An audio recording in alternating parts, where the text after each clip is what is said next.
weird around the midsection, and then bottom half is like 1,000 snakes for a butt. It's always snakes. It's always snakes. It's always snakes. Yeah, the ancient Greeks loved putting snakes on people's butts.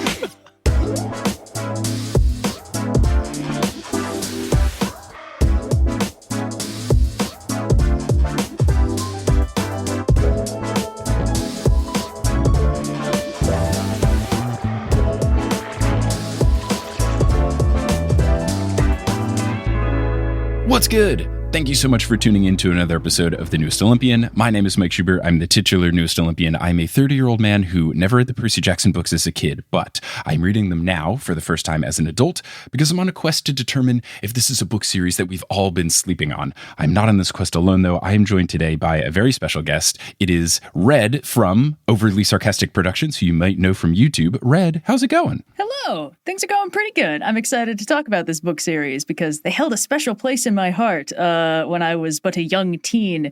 Then I sort of fell off the wagon, and now revisiting it again, I'm like, oh no, I was onto something with these. These were good. They're very good. I would love to get right into it. How did you come across the books? What was your story of becoming a fan of the series, etc.? Yeah, I wish I could remember the first place I ran into the books, because I feel like it was either like a middle school book fair, like very late middle school, or like early high school in the library or something like that, because it was one of those things where I don't even remember how I got them because I clicked with them so hard. They were so fun. You know what? We can pinpoint the year. I don't have it on hand, but when I got into it, there were only the first 3 books out, I want to say. So that'd be like 2008, 2007-ish? Sheesh, I guess I was like really little, like 11. But you know what? I actually think that possibly I got The Titan's Curse when it dropped because I had assumed the series was a trilogy. And when The Titan's Curse ended on such an open-ended thing, I was like, wait, there's going to be more? I was hooked. I had it bad. Oh, cool. And before I read the Percy Jackson books, I was that kid. I had the Dolores Book of Greek Myths. Classic, we covered it in classic. middle school. I thought it was so fun, so cool. And I tried and failed to read some Ovid because I was a kid, so it was really boring. Then the funny thing is, in the middle of this is when the channel that I made sort of started building up. And it wasn't initially at all about myths, but it sort of drifted to being about that. And for a while, there was a running gag with my audience that I didn't like these books because of a quip I had in a video. It was the Iliad video, actually, because the translation that I had, it was one of the tellings where they assigned the Roman names to all the Greek gods. What had just happened is they just started putting out the Percy Jackson sequel series. The Heroes of Olympus books. Heroes of Olympus, exactly, where it's about the Roman gods, and there's specific plot points about how, oh, you think these are just like the Greek gods, but there's actually key differences, like their different personalities. And I was like, this is so confusing. So I had a one-liner where I was like, this is more confusing than those stupid Percy Jackson books, and everyone got on my ass about it, and I was like, no guys, it's loving. I like these books. That's why I'm complaining about them. Wait. So fortunately that died down because I was like, no guys, I really do like these books. But for a while, anytime we did a Q&A, people were like, what does Red have against the Percy Jackson books? And I'm like, nothing, I swear. Oh, that's great. It's something that I think is a disconnect that sometimes people don't understand. I ran into this when I was covering the Harry Potter books for Potterless. When you criticize a series like this, especially if it's in the aura of wanting them to be better, it's because you like them. If there's something that I genuinely hate, I'm not going to waste brain space, oxygen, the muscle moving of my mouth and tongue and jaw in order to talk about something that I hate. I'm not going to go on and talk for hours about crypto because it's just bad and it's just a waste of everyone's time and the Earth's oxygen supply. If you hate a thing, you just don't talk about it. If you love a thing, that's when you have the constructive criticism. But I can see how people maybe lost that context if you called them those stupid Percy Jackson books. Yeah, in hindsight, very poor way for me to frame it. It was very fun, though. And also at the time, I was so into the Percy Jackson books, books 1 through 5. And then when the Heroes of Olympus started, I sort of hit this point where I was like, I kind of like this, but I really wish they would just give Percy a break. I reached a certain point where I was like, I'm getting diminishing returns from these adventures. I just want him to take a nap and go to college and be fine. And I sort of ended up falling off the wagon the more expansive the world got. Like there was that brief foray into like the Egyptian gods. I was like, this is different. I think I'm good though. So I'd sort of reached this point where I was like, I don't know if I've outgrown this series or if it's just moving in directions where I'm not like super into it anymore. And having revisited Battle for the Labyrinth for this, I'm like, no, it was just moving in a direction I didn't like. I still love these books. They still slap, which is, it's fun. That's a nice thing to feel about something that was, you know, so fun and important to me when I was younger, is like, oh, that actually was good. I did have taste. Great. Yes. Anytime I watch an old movie that I really enjoyed and it still holds up, like this was the case. I loved School of Rock a lot, the film. It's still in my top 5. And it was one of those things where for the longest time I was like, oh, this is me just being silly putting it in the top 5. And then I listened to Brett Goldstein's movie podcast, the guy who plays Roy Kent in Ted Lasso, and he's a very well-versed film connoisseur, and he has interviews with all these very accomplished actors and stuff. And many people are like, oh yeah, School of Rock is just one of the greatest films of all time. And I've never felt more retroactively vindicated. Yeah, no. It's always fun, especially like when you hear it from someone who really knows what's up. You're like, oh, yes, I'm right. Yes. So it's really, really good. It's so fun. So I'm very excited to talk about these chapters with you. I'm excited to get some mythological insight as well, because if anyone is unfamiliar with your channel and what you specifically do on your channel, you are certainly more of the myth person for the red and blue dynamic of Overly Sarcastic Productions. So we will have some myth stuff coming up, which is important here because we've got a lot of interesting figures that I know nothing about, because the closest I got to knowing anything about mythology is taking Latin in high school. So other than that, I'm an open book, ready to learn more. Though at the end of something, because I think we're going to get the rest of Chapter 7 and part of Chapter 8, I unfortunately did know one thing, and it just makes that dream in Chapter 8 really sad. Yeah, that's fun, because one of the things that's very clear in these books is that Riordan sort of expects his readers and his characters to have a certain like base level pop culture understanding of various key events in Greek mythology. It's like, oh yeah, you know, the big gods, you know, Zeus, Poseidon, Hades, those other ones. And sometimes Percy will be like, hold on, wait, there was something about this. What was it? Heracles did something. It was something, but I don't remember what, because I don't pay attention in class because I have ADHD. It's like, yeah, okay. And then like the thing with Riordan is he does a lot of deep pulls, but then he's very aware that they're deep pulls. So he always has the characters who are like, they don't really know what's up. Like Annabeth probably knows all this stuff, but like Percy, why would he know? He's 12. Well, he's like 15 in this book, but he's 12, you know. Yeah. On some level, he's always 12. And the funny thing is, of course, I read these books before I was this into mythology. Like I had the sort of, not like the base level stuff, but like the, when you're a kid and you're a nerd about this stuff, you know the Icarus myth, you know the basic stuff about the Iliad, the Odyssey, you know some of the big ones. But as I read through the books and then came back to them with more knowledge, I was like, oh, a lot of the things that I thought were like cool, fun, creative writing decisions from Riordan were literally plot for plot taken from the Odyssey. Like a lot of these fun bits are just, that's literally what happened, but like here now. And I was like, I really like this, but also like, I feel like I can't give you as much credit as I was before. I don't know.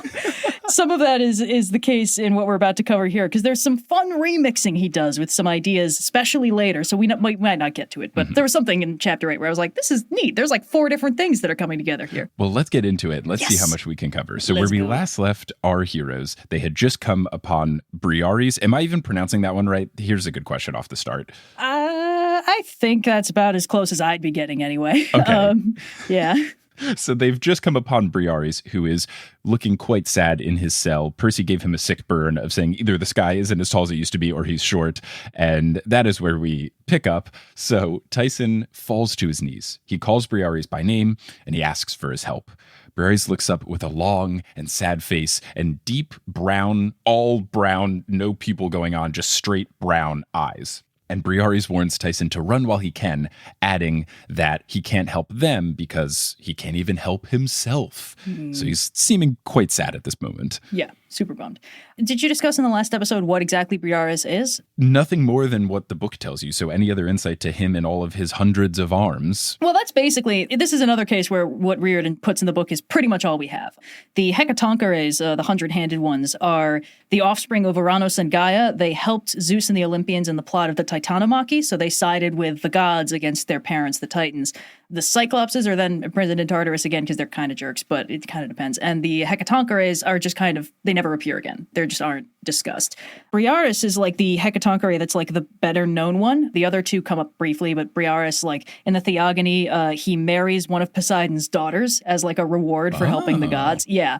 Which is certainly something that Riordan would have known, because implicit in the structuring he has of Briareus in this is that like Briareus is the better known one. You know, he's sort of the bigger name. The gods liked him more, perhaps, but that's not really helping him now as things have sort of reset to where they were before the Titanomachy. Okay, cool. Love the insight. Yeah. So Tyson is really trying to hype up Briareus, insisting that he can do anything because he is a 100-handed one. Now, there's lots of hands doing different things at once here. Some are wiping Briareus' nose. Some are assembling a toy boat out of scraps. Others are disassembling this toy boat. And then others are playing rock, paper, scissors, and then some more are making shadow puppets, which just quite the vibe going on here with Briareus, a complex person. He's got a lot going on. And the way that Riordan sort of makes sense of his physicality is impressive, because structurally speaking, these things make no sense. He says, oh, you've got 100 arms and 50 faces. Explain to me what that looks like quickly. And it's tough. I think I had to draw these guys once, and I was like, it basically looks like a potato with legs, and like, just don't look too close. It's horrifying. But Riordan did something kind of clever with the 50 faces thing, where it's like he only has one face at a time, but they swap out when he feels different ways. I was like, that's so much more efficient. Like, the arm situation is still very unsettling, but this at least I like. Yeah, it definitely makes a lot of sense, and it makes me think of those action figures I had where they had different heads and they can go into the torso depending on what form the Transformer or the Power Ranger Megazord is in. Yeah, good stuff. So Briareus says that he cannot help. Tyson encourages him to put on his brave face, and then Briareus' face changes to have a completely different look, but it's more like someone trying to be brave, and then it returns to what it was, a sad, forlorn face. Briareus says that it's no use, and his scared face just keeps coming back. Percy asks how he did that, and Annabeth elbows him for being rude, saying that the 100-handed ones all have 50 different faces. And I love that Annabeth is so smart that she thinks that Percy has to know this. Like, come on, Percy. To the point where she thinks it's rude that he just doesn't understand how this creature, a type of creature he has never met before and couldn't even come close to pronouncing the name of, she assumes, obviously Percy knows this guy has 50 faces. That's so rude of him to ask how he does this. Annabeth is a character that I projected onto a lot when I was little. And then it's like, oh, let me see. Oh, she's a very smart girl who's a bit unsociable on account of that, and she knows way too much and assumes everybody else. Okay, cool. I'll just go bury myself. Fine. It's fine. But it's fun. Like, as far as the writing of this is concerned, it's very convenient to have Annabeth around because she knows all the stuff that Percy doesn't. So when Riordan needs to explain stuff, Percy's like, I don't know what that is. And Annabeth is like, oh, well, obviously. And it's the entire text of the, Ovid's Metamorphoses, the Theogony. It's just like, oh, perfect. This is extremely useful. What I appreciate is that for this structure, as opposed to some other YA series where you just have one person who answers all of the questions, I feel like Grover, Tyson, and Annabeth kind of evenly distribute giving information to Percy / the reader that he / we don't know. And it makes it feel more believable that Tyson is able to answer some stuff, Annabeth is able to answer some stuff, Grover is able to answer some stuff, as opposed to just the one friend who is a walking encyclopedia. I think it works quite well for the series. Yeah, I agree. I like that essentially it's subdivided. So Annabeth has done all the research because that's her deal, but then it's like Tyson has lived a lot of this and Grover's lived a different slice of this. So, if it's nature involved or monstery, you can have Grover and Tyson weigh in. And if it's basically, oh, what heroic adventure are we calling back to today? You get Annabeth, which is great. It's smart. It makes all the characters feel a lot more fleshed out. And the fact that Annabeth doesn't just be like, well, as we know, he's a Hecatoncheires, he's a 100-handed one with 50 faces. Instead, she just elbows him because he's being rude and then later explains like, hey, don't do that. Right. Which again makes her feel like a real person. Just the writing's good. I like it. It is very good. Yeah, I think that's a skill of Rick's, is that it feels believable as a person, the character, as opposed to just, let me just information dump for the next 3 paragraphs. Like, it comes across in a way that human beings would interact with each other. Yes. Allow me to explain you a thing. So Percy, with what is an attempt at a cool zinger, but kind of falls flat, must make it hard to get a yearbook picture in response to the 50 faces. And look, I love Percy's quips. They can't all be bangers. Not everyone is going to land. And this one, I don't know if he stuck the landing. No, he didn't. But that's okay. They can't all be winners. Yeah. Tyson tells Briareus that they can help him. And he asks for his autograph, which Briareus asks if Tyson has 100 pens. Perfect. Yeah. Grover gets them back on track, reminding them that Campy, is it Campy? Campe? I don't know how to do E with a carrot on top of it. I think it's Campe. That's the vibe I got. Okay. But again, asking me for correct pronunciations is a losing battle. It's all good. I will go with Yeah. Campe. Someone can email me with a correct pronunciation, but I am not an ancient Greek. So Grover gets them on track by reminding them that Campe will eventually return. Annabeth instructs Tyson to break the bars to get Briares out of there, and that has Tyson very excited. And earlier, I tried to predict what would happen in this chapter, as I do for every chapter. And I just on a whim wrote, either our team is going to get captured and they'll have to break free, or they'll come across someone else and then they'll break them free. So it's very funny that by having two separate guesses, I have correctly guessed both things that happen in the chapter. Admittedly, it's the Percy Jackson series. It's kind of a cold read, like our heroes will be captured at some point and then heroically escape. It's like, oh, is it Tuesday already? And usually, oh, did something good happen in this chapter or something bad is happening in this chapter? No, don't get comfy, kiddo. I feel like that would be a fun chart to do, is just some sort of graph of, do two chapters of good things ever happen back to back? And I'm pretty sure the answer is no. No, I'm not even sure you ever get a full chapter of good things happening. And if it is, it's one of the ones that's only like 4 pages long. Yeah. It's like, we had a nice birthday party and I ate blue pancakes and everything was great. And then bad news, whoopsies, prophecies of doom, volcanoes erupting. Chapter 6, a new monster wants to decapitate me. Oh, okay, we're back on track. Ah, there we go. Thank goodness. Honestly, though, like, shout out to Riordan for like not burying the lead on that. He's like, it sucks to be a half-blood. Being a half-blood is miserable. Here's proof. And also all the chapter titles being like, now, it's probably not as bad as it sounds. I set myself on fire. It's like, yeah, that's probably fine. Yeah, from page 1, Percy says it's bad. So Tyson says that Briares can do it, and he can do anything because he is stronger than Cyclopes. And Briares whimpers, and 12 of his hands start playing patty cake instead of breaking free. And this, at this point, felt very Buzz Lightyear when his arm gets removed in Toy Story. This is very I'm Mrs. Nesbit, dejected, tossing the arm around. This is the vibe I'm getting from Briares right now. Years of academy training wasted. Classic. The whole galaxy. Yeah. So Percy asks if Briares is so strong, why is he in prison? And Annabeth scolds him for being rude again. This time, completely valid, because this is just straight up rude of Percy to ask. Yeah. She explains that Campe imprisoned him for thousands of years in Tartarus, leaving him terrified. And yeah, if I was imprisoned for 1,000 years, I don't know that I would be really up and at 'em to leave once some kids come around to break me free. Yeah. So Campe is interesting. She's referenced very infrequently. She's one of the monsters that is killed by Zeus in the Titanomachy in order to free the imprisoned Cyclopses and the Hecatoncheires that are trapped in Tartarus and guarded by her. So this is a case where Riordan just took that and put it here, and nothing is different. Tartarus is in Alcatraz now. Don't worry about it. There's a poet named Nonnus gives the only detailed physical description of her, which is pretty much verbatim how Riordan describes her, up to and including the sort of fluid changing, like, animal heads. Stomach of doom. Yeah, just that weird stuff. She's also described very similarly to Typhon, although Riordan doesn't point this out because Typhon is top half kind of a dude, but very snaky and often with wings and weird around the midsection, and then bottom half is like 1,000 snakes for a butt. It's always snakes. It's always snakes. It's always snakes. Yeah. The ancient Greece loved putting snakes on people's butts. She's also described as an earthborn monster, which typically means one of the monstrous offspring of Gaia, who had a tendency of just farting out snaky monsters on a whim. Oh, no. Yeah. So, Gaia, it's funny. Like, the image of Gaia is often like, oh, she's Mother Nature. She's a welcoming presence. She was not on the god's side for most of Greek mythology. She was like, stop murdering my kids.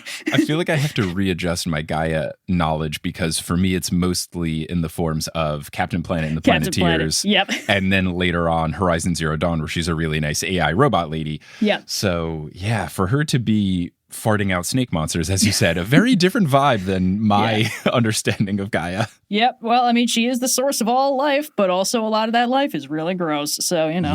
Yeah, that'll do it. Yep. So Tyson asks Briares what is wrong and asks Briares to show his strength and break the bars. Annabeth says, Tyson, like, you're going to have to break the bars. And he reluctantly agrees. Tyson does. And then Annabeth tells Briares to join them. And she reaches out a hand. And Briares' face becomes very hopeful. And a bunch of his hands reach out, but twice as many swat those hands away. And he says he cannot leave, for she, referencing Campe, will punish him. Annabeth assures him that everything's going to be okay because he fought the Titans before and he won. She asks if he remembers that, and he says he remembers the war, but he also recalls that the Titans almost won, and they've been getting stronger, according to Campe. So, not ideal.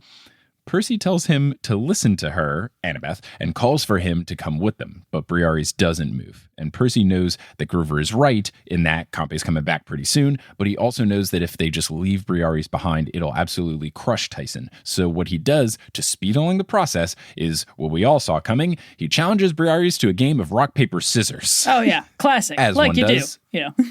That's that heroic ingenuity we've come to expect from Percy Jackson. Of course, of course. It's always been in all of the stories of every Greek hero. This is how they do it. Yep. The stakes are that if Percy wins, Briareus will join.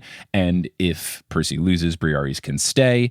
And then they go on to play. They throw, I'm assuming they do the only correct way of rock, paper, scissors, which is rock, paper, scissors, shoot. Shoot, of course. Any other way, I don't understand that. Narrator Percy says, quote, he came up with a whole avalanche of rocks, a classroom set of scissors, and enough paper to make a fleet of airplanes. And my thought here was, okay, the classroom thing makes sense for scissors.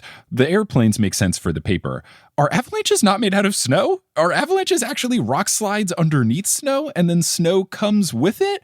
I realized I don't know that much about avalanches. No, avalanches are typically snow. I hadn't really thought of that because it's like, I think the problem is if he'd said a rock slide of rocks, it's like, well, that's redundant, Mr. Riordan. Right. Avalanche of rocks at least kind of feels right. But if you stop and think about it, you're like, hold on. Me scusi. Yeah. Yeah. And I guess this is Stop and Think About It, the podcast. Oh, yeah. But True. I also did recently learn, I was just on vacation recently in New Zealand, and I learned that tree avalanches are a thing. Ooh. Because in some places, we were in the Doubtful Sound, which is this big valley carved out of a glacier, and they have these big rock formations, and the only way that trees can grow on these rocks is that moss grows on the trees, and then that retains enough moisture where a tree can go and have roots. So you'll just have trees sticking out of the side of a cliff, basically. But then eventually, sometimes, that moss will either give out or, for whatever reason, fall off the rock, and then you have an avalanche of trees, which is just the most down-under thing I could hear possible.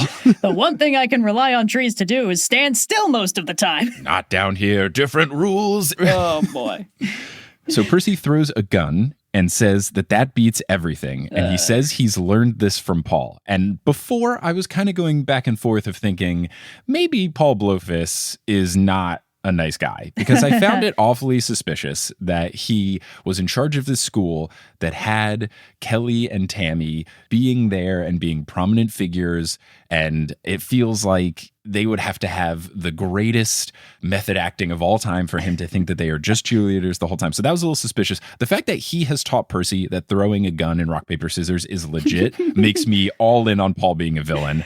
I just can't see that being something you teach someone. It's not good. I don't like it. No one ever likes I threw a gun, it beats everything. It's terrible. It's also not true, because you could totally break a gun with a rock. If you had strong enough scissors, you could cut off, at least like the trigger or like the hand. And then paper can also defeat guns if it's in the form of proper legislation. So I don't think a gun beats everything in rock, paper, scissors. You can also defeat a gun with paper if it's in the form of a Duel Monsters trading card, as we've all seen when Seto Kaiba stops a gun from firing by putting a card in it and then punches out the guy for ruining the card with the hammer of the... We've all seen this. This is a universal experience. I'm not weird. But look, there's at least a subset of people either driving their cars right now or washing their dishes that are screaming in joy for this reference. So you have made a certain subset of the listenership quite happy. That's me. I'm here for the Yu-Gi-Oh fans among us. It's a Yu-Gi-Oh reference. All right. Yeah, Seto Kaiba. You know what? It's fine. We don't need to get farther down this rabbit hole. I was unfortunately right in the wrong age group of the funny thing in middle school / grade school, where I was in 4th grade, I think, when Yu-Gi-Oh really started to come out on the scene. And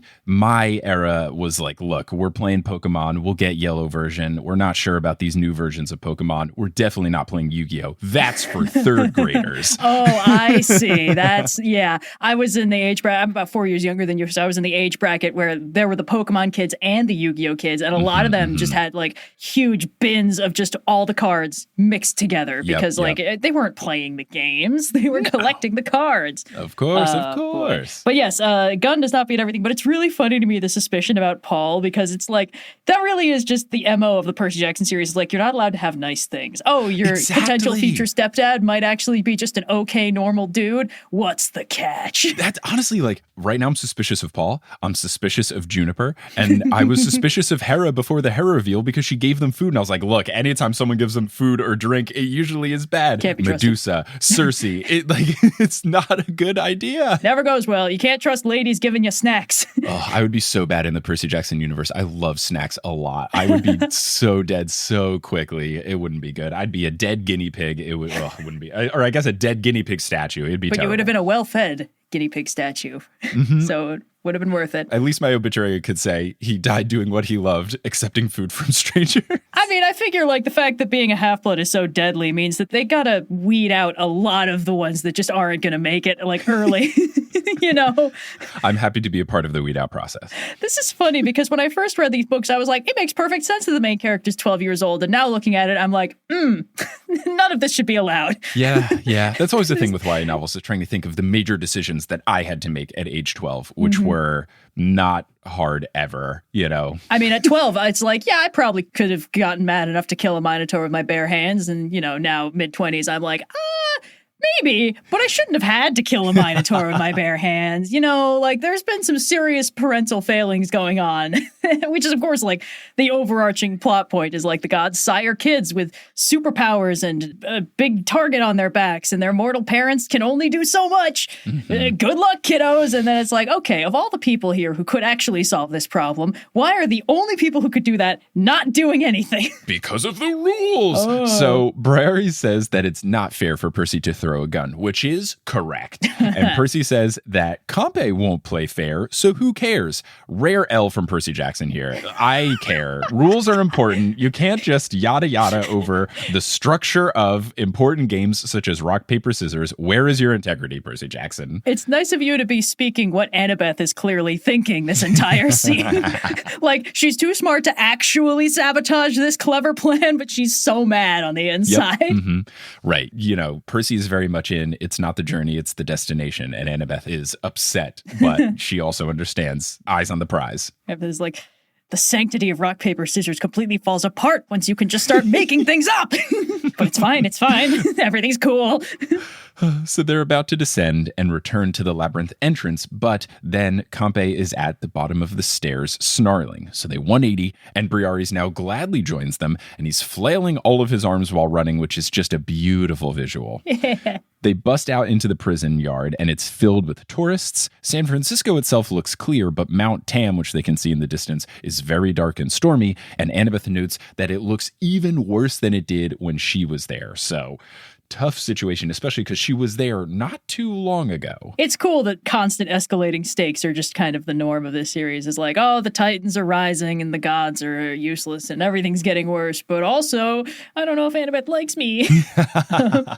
It's rough being 15. We've all been there, kiddo. We have all been there. So Campe is approaching. Percy says that she's too big to fit through the doors. And then, of course, narrator Percy follows up this line with, then the wall exploded, which...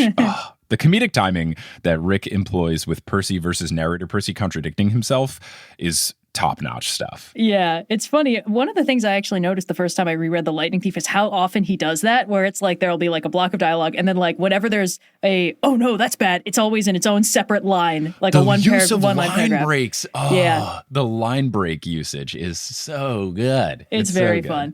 I mean, I'm sure it's come up before, but the fact that this absolutely perfect screenplay got turned into the worst duo of movies ever made, adaptation-wise, is like, you had a gold mine, and you paved it over and tried to turn it into a Walmart.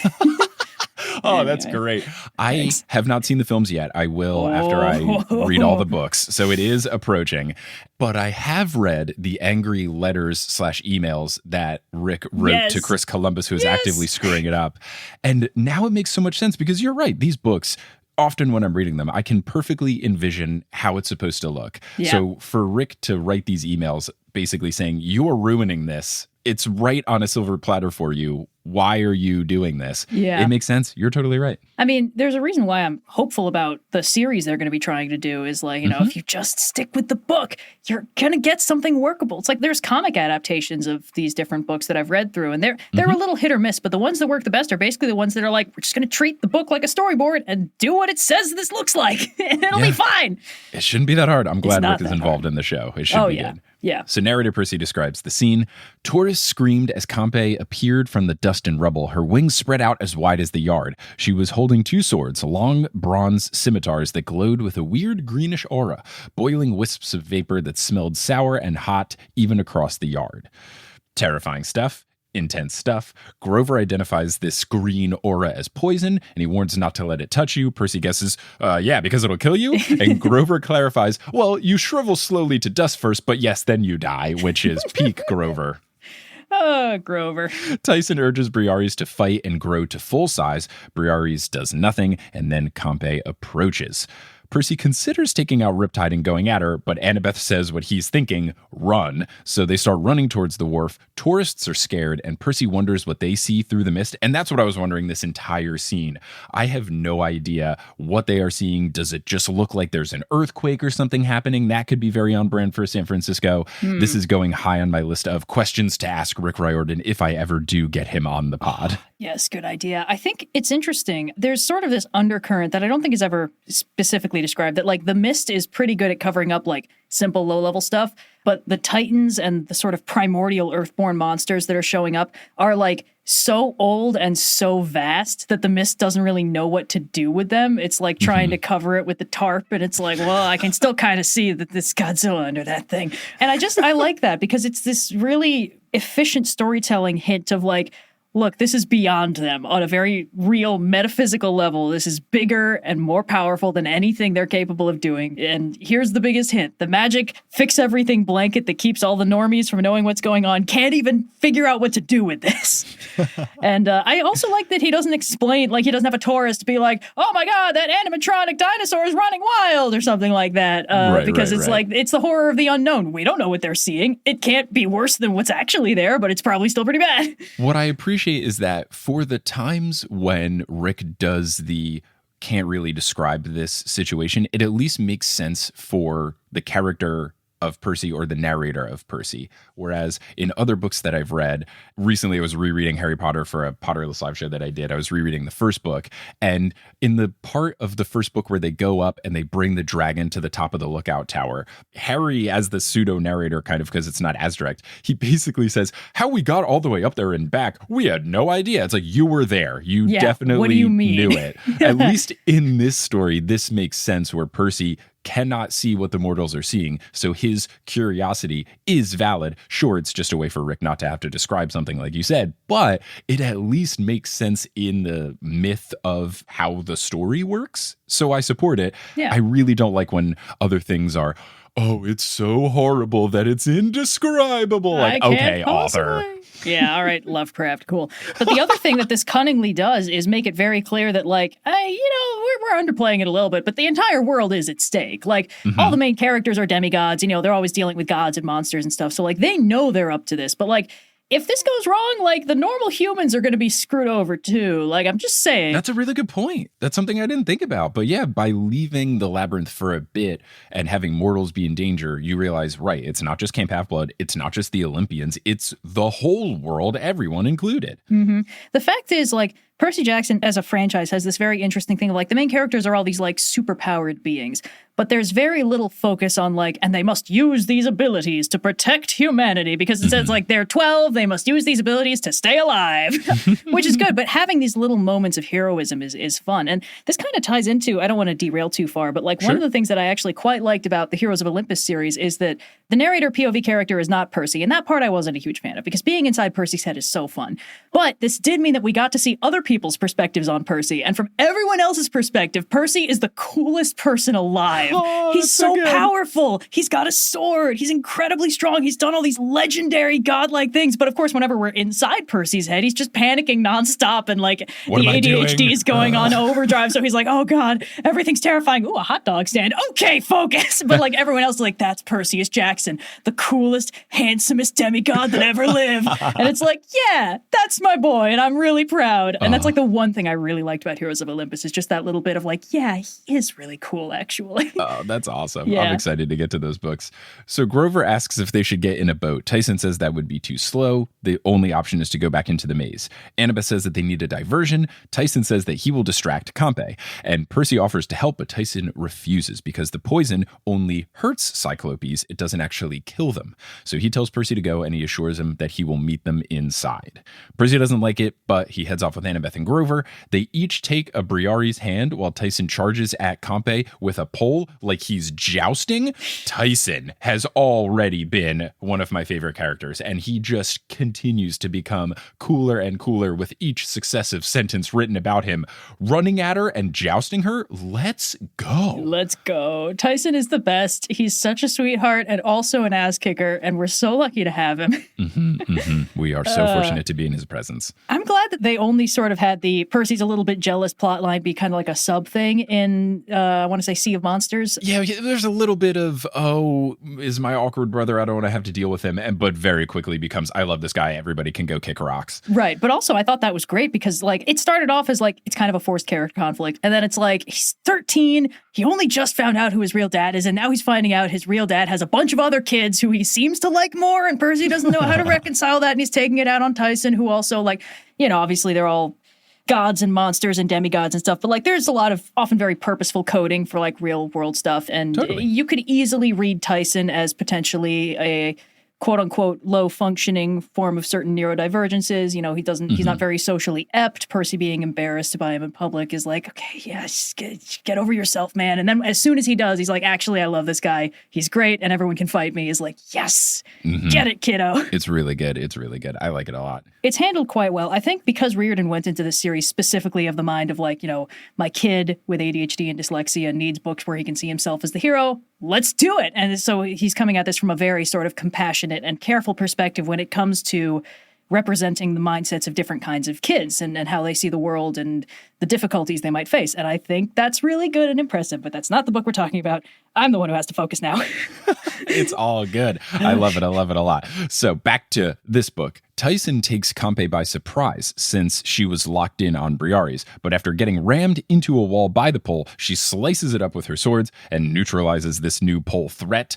The fight continues, with narrator Percy noting that the last thing he sees is Tyson chucking a Dippin Dots stand at Campe. One, love the Dippin Dots reference. Really dates this book solely in the late 2000s. But number two, the name drop of Dippin Dots, the ice cream of the future. Before I was full-time with this, I was an engineer, and I worked for a company that supplied the liquid nitrogen to Dippin Dots. Really? And yeah, I never had any interaction with them, but when we were in the initial training, you know, the onboarding process, my boss was talking about the different companies we work with, and he was like, yeah, you guys know Dippin Dots, ice cream of the future? I guess ice cream of the past, because this was in 2014. I was like, oh, dang, shots fired at Dippin Dots. Does Dippin Dots not still exist? I think they do, but exclusively at minor league baseball parks. Like, I think that is the only, like, every now and then I'll see them, and every now and then my wife Kelly would be like, oh, should we get Dippin Dots if we're at, you know, a sporting event or something and they have them? It's like, no, they're going to cost $8. They're not actually good. It doesn't taste like ice cream. It just tastes like cold, and there's not that much in it. I've been anti Dippin Dots from day one, so I was very happy when my boss threw shade at them. It's just, ice cream's already perfect. Why are we making it worse and then trying to rebrand it as being cool? That is Dippin the Dots, problem. come fight me. Trying to improve on ice cream it was always a losing battle. But like, I guess for me, Dippin Dots has this sort of like distant allure because like when I was, you know, little, my family was the kind that was like, it's not worth getting snacks at like, you know, out at the park or at the museum. It's like, you know, we have food at home. And it's so I I like got Dippin Dots like twice in my life. That was when like, like my aunt has taken me somewhere. It's like, yeah, we can get Dippin Dots. And I'm like, oh, the nectar of the gods. And it's like, yeah, it's all right. Tastes cocoa-y. And then that's it. Yeah. But in my head, it's like, there could someday there's the perfect form of Dippin, because it's not like you can just get it at a grocery store. So it's still kind of in this odd space of like, forbidden ambrosia. Someday I shall hold you in my arms. One day when I'm an adult, I'll have a freezer full of Dippin Dots. Except you won't, because you need liquid nitrogen to make them. Anyway. Yeah, you can't just buy Dippin Dots by the quart. You buy ice cream. Exactly, Anyway. and it's way cheaper and better. Anyway, Percy Jackson. So, Briares is out of breath. He says he can't make it. Percy yells at him, saying that Tyson is risking his life for Briares, so he will, in italics, make it. So the team gets closer to the door of the cell block, and Percy hears an angry roar. He turns and he sees Tyson sprinting at them with Campe chasing after him, covered in ice cream and also souvenir shirts. What a visual. Then we have this exchange. Annabeth says, hurry. And narrator Percy says, like I needed to be told that. A+. Oh, it's tough. They arrive at the cell in which they entered, but the wall is completely solid now. Annabeth calls for them to look for the Delta symbol. Grover is able to find it, and the wall begins to open. Of course, to add suspense, it opens very slowly. Percy pushes Briares into the maze, followed by Annabeth and Grover. He encourages Tyson to come along, but he doubts that Tyson can actually make it. So he searches around for some sort of distraction. And what he does is he turns his wristwatch into shield mode, and he hurls it at Campe. It smacks her in the face, and it gives Tyson just enough time to dive past Percy into the maze. Percy follows right after. Campe tries to get in, but the door closes just in time. The action scenes in this book never disappoint. I was heart-racingly reading this because I don't know, I could very much see someone getting stuck on the other side, especially because they went into this quest with an extra person. So I wasn't 100% ruling out Tyson getting left behind here. Yeah. So I was super nervous. There is also the fact that, like, because as we joshed about earlier, people are constantly getting captured in these books. It's like, well, it wouldn't be unheard. Like, it's not a death sentence if somebody gets captured by the bad guys. It just sucks. Right. Like, we've seen this before. Like, it wouldn't be good. It would be sad. We wouldn't want it to happen. But, it's not enough of a game ender that the plot can't allow it to happen. So there's there's real plot danger of like, this could happen. And of course, we're a few books in. People have died. Demigods we've spent time with have gone out in heroic sacrifices before. We're very well aware that it's a real threat.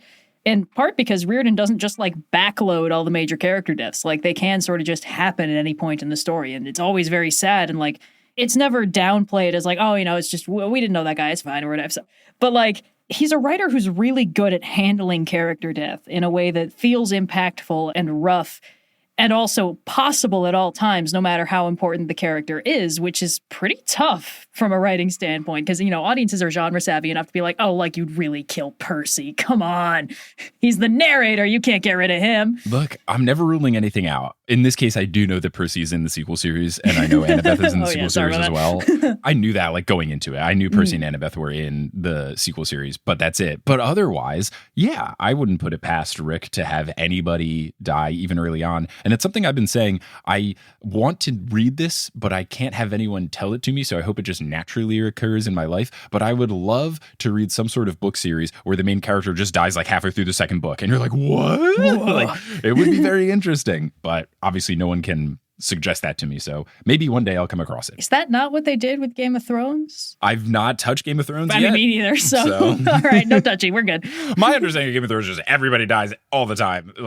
It's just no one is safe. That was the hot thing in the mid-2000s, try getting invested in this one, nerds. Anyone can die. It's all right, cool. I think I'm going to watch something that doesn't do that. You guys have fun. Campe pounds against the door, but, quote, we didn't stick around to play knock-knock with her, though. We raced into the darkness, and for the first time, and the last, I was glad to be back in the Labyrinth, according to narrator Percy. So, it's getting intense. That's the end of Chapter 7. Before we get into Chapter 8, we'll take our little mid-roll break in the podcast, which we like to call the ad roll of the Labyrinth.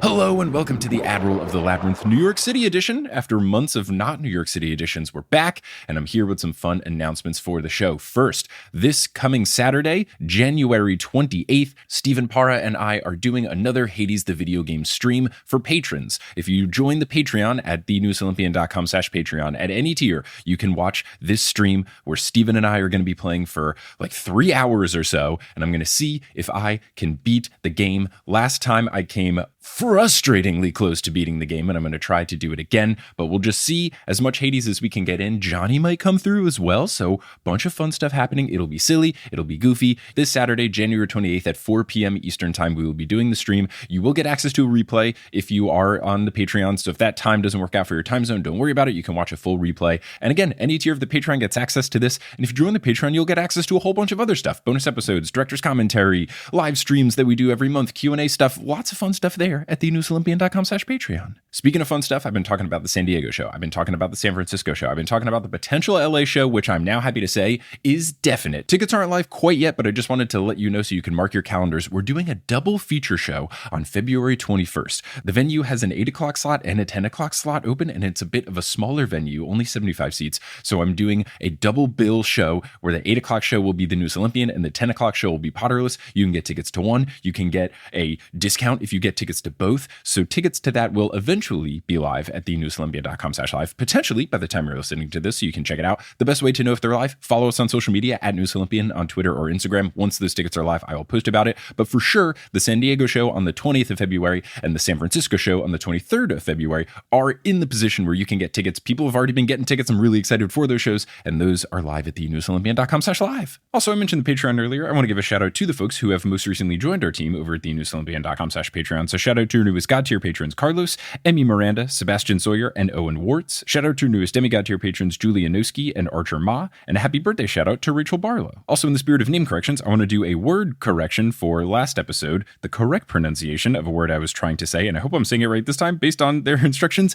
is Maori. I think I was saying like Maori, and that's not right. So apologies for when I was referring to New Zealand, not saying Maori, and hopefully I'm saying it more correct now. Let me know if I'm not. Also, from a scheduling perspective, we will be taking off next Monday because January is a 5-Monday month, but don't worry because there will be lots of content that week. There will be an episode of Potterless coming out, and there will also be a new episode of Meddling Adults. What's Meddling Adults, you ask? Well, I am happy to tell you about it because if you're all caught up on the News Olympian and you are looking for a new podcast to get into, there is no better time than to start listening to one of my other shows that I make called Meddling Adults because Season 4A is about to premiere on the first Wednesday in February. That's February 1st. Meddling Adults is a podcast game show for charity where I serve as the host and guests compete to solve children's mysteries for charity, whether that's Scooby-Doo or Encyclopedia Brown or some new mysteries we're introducing into Season 4. I recap the mysteries, my guests try to solve them, they get points if they are correct or if they give very funny answers, and whoever has the most points at the end earns money for a charity of their choosing. It's fun, it's wholesome, and it's available for you to listen to right now at meddlingadults.com or by searching Meddling Adults wherever you listen to your podcasts. And before we wrap up here, you're going to hear words from a few sponsors who make it feasible for me to be a full-time podcaster. Some of these ads will be read by me, others of them won't. The ones that are not read by me are inserted locally, so if you live in New York City, don't be surprised if you hear an ad for the MTA because, gosh, it feels so good to be in a city with good public transit. I've missed it so dearly, and I would actually quite enjoy if the MTA sponsored the show. Maybe they could give me a little bit of discount, huh? MTA, hit me up. Anyway, once those ads are complete, we'll get back to this episode of the News Olympian.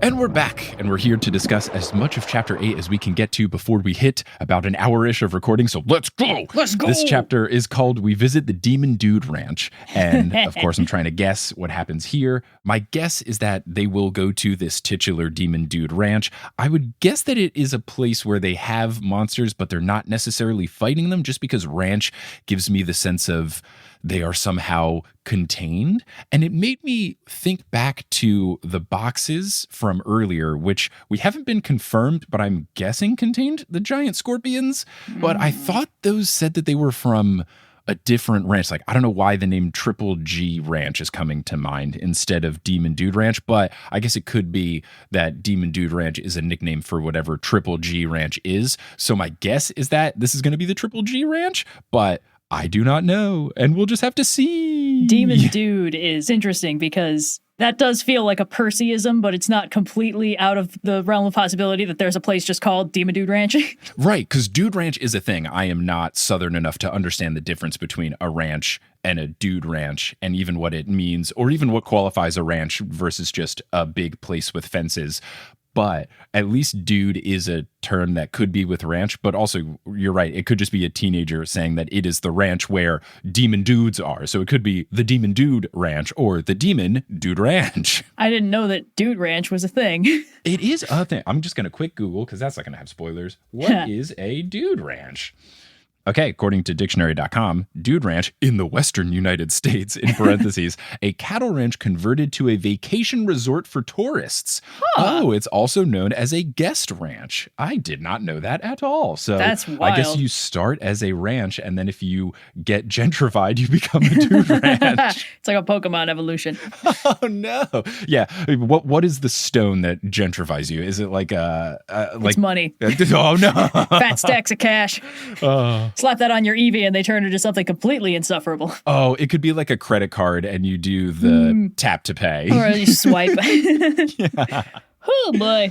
Oh, let's get on to more fun things, such as Percy Jackson and the Olympians. So chapter 8 begins. The team is now in a room that is just a big pit with a bunch of waterfalls, and they stop. Briari says that the pit goes straight to Tartarus, and it would be best if he just jumped down and saved the group the trouble. And at this point, I get it. He's been through a lot, and he's sad, but I'm kind of tired of him. Yeah. And if he doesn't come through and save someone's life, I will be furious because he's just being such a Debbie Downer, and he's already been encouraged by basically everyone on the team. They're really trying to hype him up. It's like, come on, guy, let's go. Let's do this. But I get it. He's been through literally thousands of years of trauma. So it's going to take more than just a couple of quick pep talks. But still, I was a little... Yeah, he's dragging down the team a little bit. It's like the gang can't keep babysitting this guy. Like, if he's not going to pull his weight, cut him loose. Yep, and it's not going to be very long before that happens. So Annabeth tries to cheer him up. She says that he can come to Camp Half-Blood with them to help them fight the evil, since he has the most Titan fighting experience out of anyone. And Briari says that he has nothing to offer. Then Tyson asks, what about your brothers? Briari says, they are no more. Quote, they faded. Tyson is then brought to tears, and Percy, ever looking for clarification with weird turns of phrase, asks, what do you mean they faded, with they faded in italics? Percy thought that they would be immortal like the gods. Grover says that even immortality has its limits, which makes me think that it should have a new name, and that sometimes monsters get forgotten and they lose their will to stay immortal, which made me think of the iconic line from The Sandlot, heroes get remembered, legends never die. Oh, yeah, of course. Percy can tell that Grover is sad, and he wonders, does Grover have Pan in mind? Which also then made me sad. I didn't think about this. Percy also thinks back to things that Medusa and Apollo said earlier in the series. Similarly, if someone gets forgotten, they can kind of fade away. Which is fun, because this is clearly Riordan kind of just drawing on the fact that, like, a lot of these guys, we have, like, 2 references for total. Even beyond that, you know, in pop culture, like, Medusa being like, you know, I had 2 sisters, but they're gone now. It's like, yeah, Medusa was the one that everybody knows about. You know, her 2 sisters people forget, even though her 2 sisters were the ones that were supposedly immortal, I believe. She was the only one that was. The thing is, the Gorgons are in a weird space where it's like there was a telling like this, and then they messed with it, and there was something else. And Ovid had like a political agenda and added stuff that nobody else had and all that jazz. Yeah, the idea that Medusa was a human woman that was transformed by a curse from the gods seems to have been an Ovid original. Earlier, it was just they were 3 immortal monster sisters, and also in some face painting versions, it looks maybe more like instead of having snakes for hair, they just had like weird jug head things. It's a weird setup. Oh, that would make sense of why Medusa in Hades the video game looks the way she does. Yeah, a little bit. Honestly, the people who make the Hades video games is like, you guys know stuff that I've never even heard of. It's terrifying. But I like that Riordan's approach towards the gods and mythology is like, you know, they sort of do the same things they did in the old myths, but there's a twist of how much they're believed in and how much they're known. So like Chiron, the immortal teacher, like everybody knows Chiron, you know, he keeps showing up. It's fine. You know, the Hecatoncheires, it's like, yeah, the other 2 had names, but you know, who cared about them? It was all Briaris. Even the gods liked Briaris more than the other 2. Like, And he's barely remembered. You know, if all you do is in the Titanomachy, you're not going to be in the main corpus of Greek mythology. So I kind of like this approach of like, look, if a monster is so old that nobody remembers it, it's not going to exist anymore. Like, it's just going to go away. It's cleanup. It's efficient. It's recycling. Oh, yeah. And we're back to Captain Planet. Huzzah. Yeah. We've done it full circle. Narrator Percy says, I never thought about it too much, but now, looking at Briares, I realized how terrible it would be to be so old. Thousands and thousands of years old and totally alone. And I feel like the Percy Jackson series is a great case against anyone ever wanting immortality. It sounds miserable. I don't want it. I don't wish it upon anyone. Yeah, even the gods don't seem too happy with it. No. Just like, oh, we're miserable and we can't do anything fun except meddle with our kids' lives. Boo-hoo. It's a mess. Briares says that he must go. Tyson says they need his help. Briares says he cannot help. Tyson says that he is strong. Briares says not anymore. So Percy grabs one of his arms and takes him aside. He basically goes, look, we need you. Tyson has risked his life for you. And then he tells him everything that's going on with the Kronos and Luke of it all, hoping that that will inspire him to want to stay and fight. But Briares shakes his head and says he cannot help, for he does not have a finger gun in this game. And then he makes 100 finger guns, which is pretty funny. Yeah. And then narrator Percy tries to give him a little bit of tough love reverse psychology by saying, maybe it's not about what the mortals believe. Maybe it's because you, in italics, give up on yourself. Oh, really trying to neg him into staying. Briares' face morphs into shame, and he dejectedly walks down the corridor until he is gone, which makes me think, okay, he's going to come back at a very dramatic moment at full size.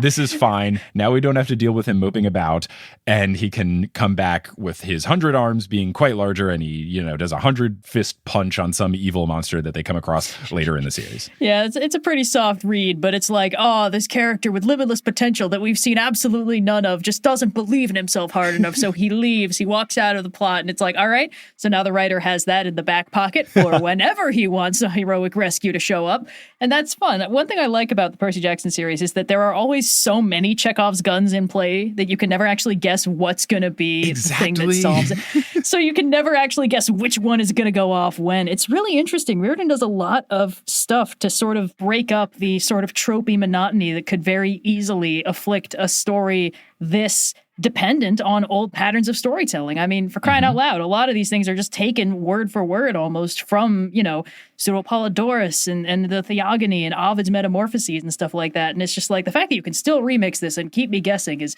really impressive and just like a technical level. It's good stuff. It's truly good stuff. I feel like if I was reading these books and I wanted to do a really solid job of guessing what was going to happen, I should have a whiteboard or a corkboard with all the things that have been unresolved so that I can keep looking up and be like, oh, right. Which is also interesting because all these books start with a prophecy that tells you exactly what's going to happen in them. And we're still but it just guessing. Is rhyming and cute and cryptic and blah. Cute is a strong word for it because almost every one of them is like, the one you love most will die horribly and everyone you love is going to think that you're a jerk. And they're like, well, that could mean a lot of things. Yeah, I stand corrected. Maybe the prophecies themselves aren't cute, but the fact that they have to rhyme is just a cute necessity of them. Whimsical. There it is. Grover pats Tyson on the shoulder and says it's okay. And Percy recognizes how tough that must have been because Grover, as of this book, is terrified of Tyson. So that took a lot of bravery for him to pat him on the shoulder and give him words of encouragement. Yeah. Tyson replies, it's not okay, goat boy. He was my hero. And Tyson just always knows how to tug on the heartstrings, whether he is being tears of joy, or tears of sad. He's really good at it. He's quite powerful. Tyson is very sweet and very genuine, and it feels like everything that he feels very openly and honestly. Yes, and again, it would be easy to sort of write him as a stock trope of like, oh, he's simple. And instead it's like, no, he doesn't have the most advanced vocabulary, but he's clearly a person who feels very strongly about a lot of stuff. And it's not even like, oh, we have to protect Tyson. It's like Tyson can mostly protect himself. Tyson can fist fight a truck and win. But emotionally, he's just a big old softy, and we want to protect him from the hard things in life that he can't just punch. Right. I really like Tyson. I think he's a good complex character where you can take what he could represent in a lot of different ways. And I think that that's nice, is I think you could see yourself in Tyson for many different angles. So it's really nice. Yeah. So narrator Percy says, I wanted to make him feel better, but I wasn't sure what to say. And that is the most on-brand thing that I could relate to ever. This is me every time someone has some sort of problem. It's like, I know that things are bad now and you are sad. I want to say the right thing, but I do not know what to say. Would you like a hug? I acknowledge that you're feeling bad. This makes me feel bad. Please stop. I don't know how to fix this. I'm trying my best. Yes. Annabeth calls for them to leave the pit and find somewhere else to camp for the night. So they find a corridor with large marble blocks and bronze torch holders, and it looks like it is a part of a Greek tomb. Percy and Annabeth think that this must be an older part of the maze, so Annabeth is thinking, great, this is ideal. We're looking for the oldest part of the labyrinth.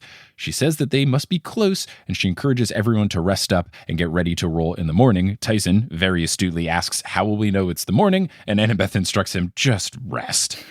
Narrator Percy says Grover didn't need to be told twice. He pulled a heap of straw out of his pack, ate some of it, made a pillow out of the rest, and was snoring in no time. I love this. I'm a very I can go to sleep right away type of boy, so I appreciate Grover being like this as well. I love this sort of like just camping out in the backpack vibe because it's ideal. It's my favorite way to travel. It's like, if it can't go in the backpack, it's not coming. They're just roughing it. Also, I like how much focus is put on like the technicalities. Like, they got to eat, they got to sleep. How are they feeling? Let's check in. Because again, it helps us stay immersed in the characters and how they're vibing. It's easier to relate to what they're going through if it feels like we're kind of along for the whole ride. Yeah, it's the opposite of 24, where Jack Bauer never eats, poops, or charges his phone. Oh, boy. Or sleeps, I assume. Nothing, literally nothing. Tyson frustratingly tinkers with some metal instead of sleeping. Percy apologizes to him for losing the shield. Tyson tells him not to worry, and that Percy wouldn't have been in that position if Briareus would have actually just helped them. Percy tells Tyson that he thinks Briareus was just scared and believes that he will eventually get over it, of course, when he comes back to triumphantly save the day. With the big 100-hand punch, yeah. Of course, the 100-hand punch. Yeah. Tyson says that Briareus is neither strong nor important anymore, and he lets out a big sigh and goes to sleep. I don't like Crush Tyson. I would love for Briareus to come back and for them to fight hand in hands and be together and he can restore his faith in his hero. Percy can't sleep. He's still wired from the whole Campe situation, so he goes over to Annabeth, who's keeping watch. She tells Percy that he should be sleeping, and he says that he can't. He asks her how she's doing, and she sarcastically says that day one of the quest was a huge success. Percy assures her that they will find the way and they will find the workshop before Luke does. She's frustrated that the quest isn't logical, pointing out that they managed to walk from New York to California in a day, and she says it's extremely frustrating to her specifically because she did loads of planning and research, and it's basically worthless because they don't know where they are, they don't know how this works, so it's understandably frustrating in general, but specifically for Annabeth, I totally get it. I like Annabeth's worldview because the thing that I think Riordan handled really well is that, Percy has ADD and, he struggles with a lot of stuff, but also every other demigod does too. And the way that it manifests with Percy and Annabeth is so different while still all being under the umbrella of Annabeth likes it when the world has rules, and it frustrates her when things don't work that way. Percy has a very different form of it where it's he's really good at on-the-fly, street-smart stuff, but he cannot focus long enough to make the plans and figure out what the rules are. It's really solid character writing that these two are quite similar just in the underpinning neurology of how they work, but at the same time, the way that it manifests is so opposed and turns them into such good character foils. Yeah, it's nice, and it's really good to see people approach the same situation differently, and it's also just outside of that from them working together as a team or as a potential future relationship, depending on how things go. It's good to see them be not exactly the same, but be able to work together well and know each other's strengths and weaknesses and be aware of it. And you even see Percy talking about that with things like they know each other's fighting styles so well that they can work together really well, but also from their approach to planning / not planning in Percy's case, they can work together on the quest and in life. Yeah. And now we get adorable, reassuring friend mode for Percy, where we get this back and forth. Percy says, "You're doing great. Besides, we never know what we're doing." Never in italics. It always works out. Remember Circe's Island? Annabeth snorts and then says, "You made a cute guinea pig." And then Percy says, "And Waterland, how you got us thrown off that ride?" "I got us thrown off? That was totally your fault." And then Percy goes, "See, it'll be fine." So cute. It's so cute. They're so cute. It's so cute. So adorable. Annabeth smiles, which is great, but unfortunately, it quickly fades. Less great, but at least it was there. There was a smile, so that's good. Annabeth asks Percy what Hera meant about him knowing the way to get through the maze, and he reiterates that he has absolutely no clue what Hera was talking about. Thanks, Hera. Now, here's an interesting thing that happens. Annabeth checks, basically saying, you would tell me if you knew, right? And he says, maybe. And I was thinking, maybe. And Annabeth goes, maybe what? And then he says that he will tell her if she tells him the final line of the prophecy. Oh. And at first I thought this was him being nefarious with the whole, you tell me, I'll tell you kind of thing. Scratch my back, I'll scratch yours. But maybe it is him genuinely thinking the last line of the prophecy might help me understand what Hera was alluding to. Also, it could be a little bit of both. Yeah, also, I mean, he could just be being a bit of a little, bit of a little jerk. A little cheeky. Yeah, a little cheeky, a little teasing. I think the thing is, he genuinely doesn't know, but it's well, if Hera says I know, then I probably do know. I just don't know I know. So I'd tell you maybe, depending on what it is. I don't know. If I knew, we'd be having a different conversation. Exactly. Annabeth says that she won't tell him here because it's in the dark, which I don't know why that is a factor, but I'm intrigued to see what this last line becomes. I think the vibe is just that she's creeped out and doesn't want to think about it. And, Valid. Not here, not in the dark is I wouldn't want to have this conversation too. I got it. Percy tries to press about the choice that Hera alluded to earlier with Jonas and all that, but Annabeth stops him, saying that she's just too stressed to talk about it right now, which unfortunately reaffirms my suspicions of, is she going to have to choose between someone's life? Because that's not fun, and that wouldn't be great. So they sit in the darkness for a bit, and that causes Percy to think about Nico, which then allows him to have a eureka moment where Percy realizes that Nico is in the Labyrinth, which I found very intriguing. Yeah. Percy explains that makes sense as to why Nico disappeared from camp. He must have found an entrance to the Labyrinth.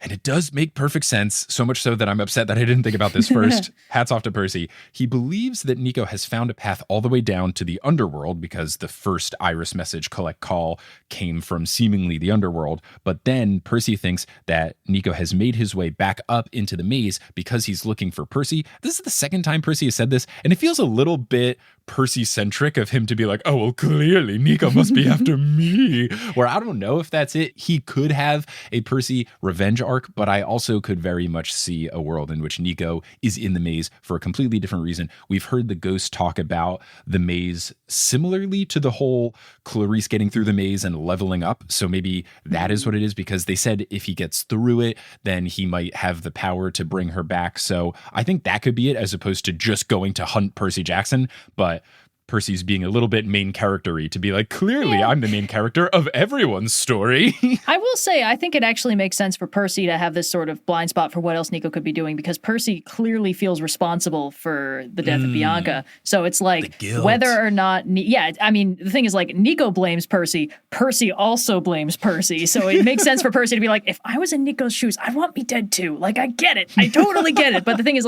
he's not necessarily processing that maybe Nico has a different perspective or a bigger picture thing, or cares less about revenge and more about something else. It's hard to say. And the last time he saw Nico was not in a good place. So, Right. And it could very much be a situation where Nico's main goal is to get the power so that he can bring Bianca back. However, he wouldn't be opposed to killing Percy Jackson along the way. It would be a nice little side quest. Twist my arm, why don't you? Oh, gosh. Vengeance? Yeah, if you insist. Oh, I guess so. So Annabeth says that she hopes Percy's wrong, and then she starts to say, but if you're right, but then she sort of trails off while staring at the flashlight shining against the wall, because of course, this is only chapter 8. We can't have a big plot reveal yet. We're not past the halfway point. Yeah. Percy notes that she looks tired, so he offers to take the first watch so that she can go to sleep. And Annabeth looks like she's going to protest, but then she accepts Percy's offer and goes to sleep. And when it becomes Percy's turn to go to sleep instead of staying awake and keeping watch, of course, he has a dream, and that is where we will end this episode of The Newest Olympian. Before we get into the very not fun dream that I'm sad I know the Greek story behind. But... Oh, man, this is such a fun thing. Honestly, whatever guest you have when you talk about the rest of his dreams about this guy and the situation, I hope they have fun, because I found some really fun stuff about the mythology behind it, but I don't want to spoil. If you have stuff already written down, feel free to send me an email with it, and then we can do Red is not here this time, but... That's fun. Yeah, I like that idea. And then we can make sure those things get touched on. I gotta say, just plot-wise, I love that it's just like, hey, demigod dreams can be almost anything. It's like, are you having visions of the past? Are you getting talked to by a god? Are you actually having just a regular dream? Who knows? Yep. Who's to say? Anything is on the table. Well, this was super fun. Red, thank you so much for joining. This was a blast to have you on. We'll have to have you back on in the future, maybe specifically for the Heroes of Olympus, so you can, clarify your stance for the people and all of that. Finally solve this 1,000-year blood war. But if people want to find you elsewhere on the internet, anywhere that you're making content, where can the folks find you? Right. Well, obviously, the main thing is the YouTube channel, Overly Sarcastic Productions. If you look that up, you'll find our stuff. I am one half of the channel. My other half, the channel Blue, does history videos and stuff like that. But sometimes he'll do a video about like a Greek writer, and I'll do a video about something that Greek writer did, which is a lot of fun. We also have a Twitter for now at OSP YouTube, where mostly it's just me posting fun things, and sometimes I do bad movie nights where I live tweet along with it. I should do more of those now, actually. Hey, you could do the Percy Jackson movies, from my understanding. I've already done both of those as live tweets, and I don't want to revisit them. They're so bad. But yeah, that's the main thing. I have a webcomic I do on the side. It's not related to the channel. It's just fun, which is at Comic Aurora. If you look that up, you'll find it. It's fine. Anyway, that's the main stuff. That's basically it. So great. Well, I hope folks check those out. Thank you again so much for coming on. We'll have you back in the future. But until we see what's going on with Percy here in the tunnel, in the labyrinth, and also in this dream we're about to see, until we see what's going on, I'll Percy you later. Oh, boy. It's a good one. It's a good one. That's a good one. All right.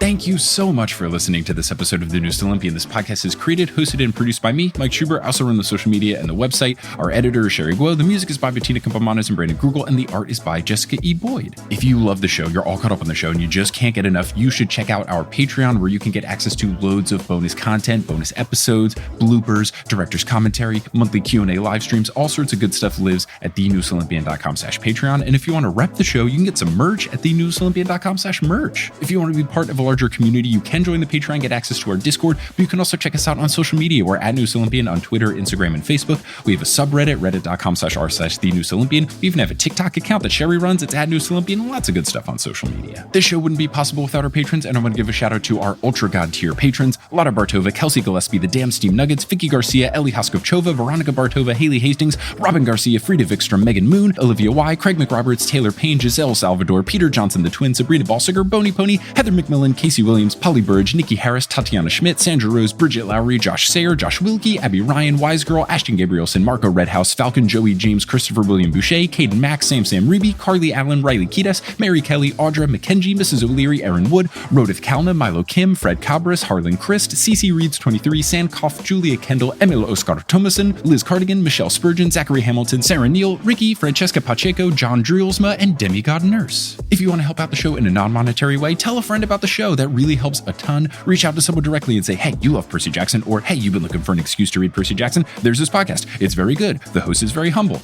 You could also talk about us on social media or leave us a rating and review on whatever podcast app you're using. All these things help, and I really appreciate all of you who have done that or will do it in the future. But I'm just so thankful that you tuned into this episode, and I hope you tuned into our next episode, where we will be joined by a literal Olympian, Olympic bronze medal winning figure skater Brady Tennell, as we finish up Chapter 8 and get into a good chunk of Chapter 9. But until then, I'll pursue you later.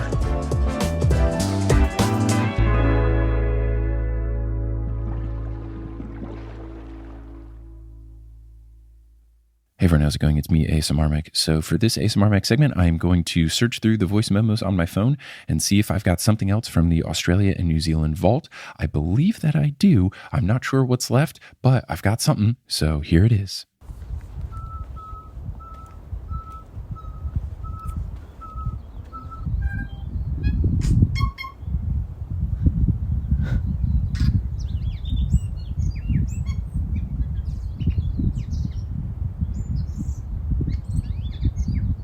Is that all just that one bird? Yeah. Wow. Thank Thank you for listening.